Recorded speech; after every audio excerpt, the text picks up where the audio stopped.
سلام به همه، حالتون چطوره؟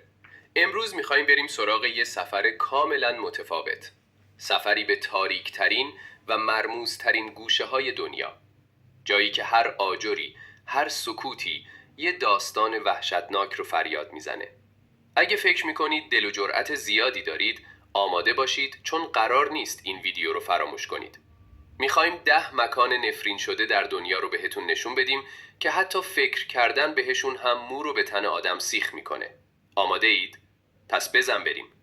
از قصرهای متروکه که ارواح باستانی توشون پرسه میزنن گرفته تا زندانهای قدیمی که هر گوششون پر از فریادهای گذشته است. این لیست از مکانهایی تهیه شده که داستانها و اتفاقات ماوراءالطبیعه‌ای پشت سرشون هست که خواب رو از سر خیلی ها گرفته.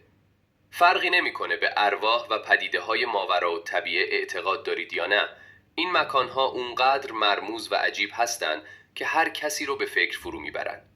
پس اگه آماده اید که وارد دنیای تاریک و پنهان بشیم، کمربندها رو سفت کنید که لیست ما شروع میشه.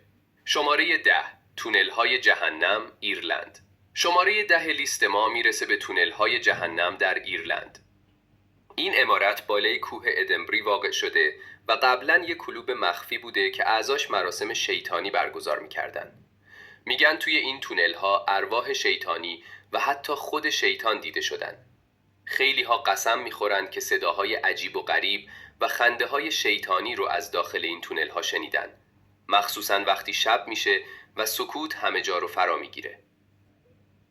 شماره 9، زندان شرقی پنسیلوانیا، آمریکا. میرسیم به شماره 9، زندان شرقی پنسیلوانیا در آمریکا. این زندان اولین زندان واقعی در دنیا بود که زندانی ها رو برای تنهایی مطلق حبس میکرد. فکرش رو بکنید، انقدر زندانی ها تنها بودن که دیوونه می شدن. الان میگن روح زندانی های سابق اونجا پرسه میزنن و بازدید کننده ها صداهای ناله، پچ پچ و خنده های عجیب میشنون. بعضی ها حتی حس میکنن لمس شدن یا سایه هایی رو دیدن که سریع ناپدید میشن. شماره 8، قلعه ادینبرو، اسکاتلند. شماره 8 رو اختصاص میدیم به قلعه ادینبرو در اسکاتلند. این قلعه باستانی روی یه آتشفشان خاموش ساخته شده و هزاران سال تاریخ و البته خون و جنگ رو پشت سر گذاشته. میگن ارواح زیادی توی این قلعه زندگی میکنن. از سربازهای قدیمی و زندانی‌ها گرفته تا حتی یه سگ. گزارش‌هایی از دیده شدن سایه‌های عجیب، حس سرما و حتی شنیدن صدای طبل توی راهروهاش وجود داره. شماره 7، جنگل آوکیگاهارا، ژاپن. شماره 7 یه مکان خیلی خاص و البته فوق‌العاده ترسناک، جنگل آوکیگاهارا در ژاپن که به جنگل خودکشی هم معروفه. این جنگل زیر کوه فوجی قرار داره و متاسفانه به دلیل تعداد بالای خودکشی هایی که توش اتفاق افتاده شهرت غم‌انگیزی پیدا کرده.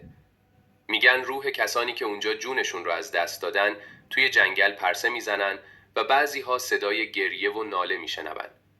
قطب نماها هم توی این جنگل کار نمیکنن که باعث میشه احساس گم شدن و وحشت بیشتر بشه. شماره 6، جزیره عروسک ها، مکزیک. و حالا شماره 6، جزیره عروسک ها در مکزیک. این جزیره واقعاً یک کابوس زنده است.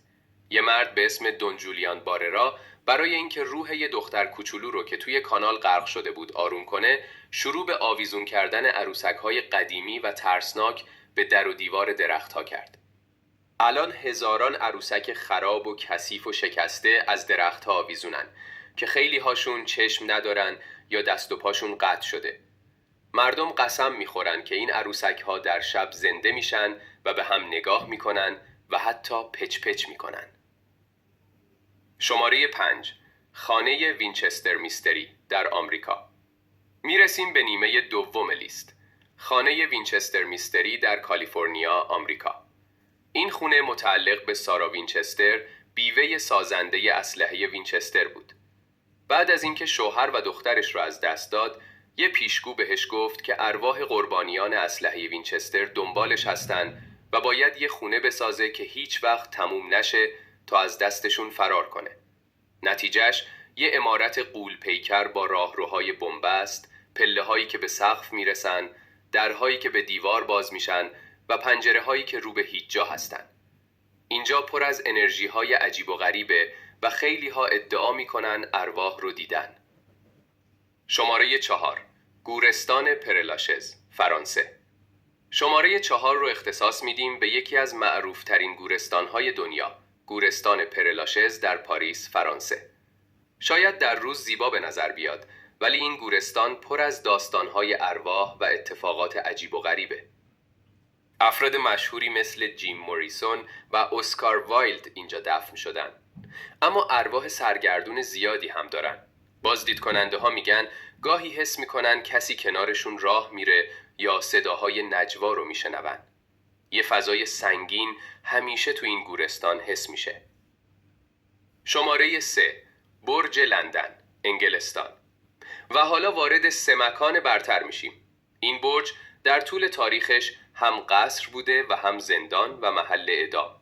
ملکه آمبولین و لیدی جین گری از جمله کسانی هستند که توی این برج اعدام شدن و میگن ارواحشون هنوز اونجا پرسه میزنن. سربازهایی که اونجا نگهبانی میدن و بازدید کننده ها بارها ارواح رو دیدن، صداهای قدم زدن شنیدن و حس لمس شدن رو تجربه کردن. این برج واقعاً یک گنجینه از داستانهای ترسناکه. شماره 2، عمارت بوردلی، انگلستان. شماره 2 لیست ما میرسه به عمارت بوردلی در انگلستان. این عمارت روستایی در یورکشایر یکی از خانه‌های تسخیر شده در انگلستانه. داستان‌های زیادی در مورد ارواح قدیمی و حتی یک راهب شنیده میشه. گزارش‌های متعدد از اشیاء در حال حرکت، صدای قدم‌های نامرئی، زمزمه‌های آرام و حتی مشاهده روح‌های کامل این مکان رو به یکی از وحشتناکترین جاهای دنیا تبدیل کرده. حتی تیم‌های شکارچی ارواح هم به این نتیجه رسیدن که انرژی‌های عجیبی اینجا وجود داره. شماره 1، خانه امیتیویل، آمریکا. و بالاخره میرسیم به شماره 1، وحشتناکترین و نفرین شده ترین مکان توی لیست ما. این خونه به خاطر اتفاقات واقعاً وحشتناکی که توش افتاده به شهرت جهانی رسیده. خانواده‌ای که وارد این خونه شدن بعد از 28 روز با ترس و وحشت فرار کردند و ادعا کردند که با پدیده‌های ماوراءالطبیعه غیر قابل باوری روبرو شدند. صداهای عجیب، بوهای ناخوشایند، اشیاء در حال حرکت و حتی موجودات شیطانی. داستان این خونه اونقدر واقعی و ترسناکه که فیلم‌های زیادی از روش ساخته شده. فکرش رو بکنید، این خونه هنوز هم هست و شاید ارواحش هنوز منتظرن. خب دوستان، سفر ما به تاریک ترین نقاط دنیا تموم شد. امیدوارم که این لیست از 10 مکان نفرین شده شما رو هم مثل من حسابی به فکر فرو برده باشه. واقعاً بعضی از این داستان‌ها اونقدر ترسناکن که آدم رو به خودشون جذب میکنن. شما چی فکر میکنید؟ به ارواح و پدیده‌های ماوراءالطبیعه اعتقاد دارید؟ کدوم یکی از این مکان‌ها از همه بیشتر شما رو ترسوند؟ یا شاید خودتون جایی رو میشناسید که داستانی شبیه به اینها داره؟ حتما توی کامنت ها برام بنویسید.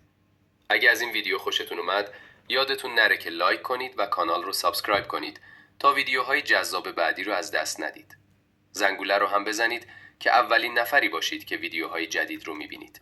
تا یه ویدیوی دیگه مراقب خودتون باشید و شبهای آرومی داشته باشید.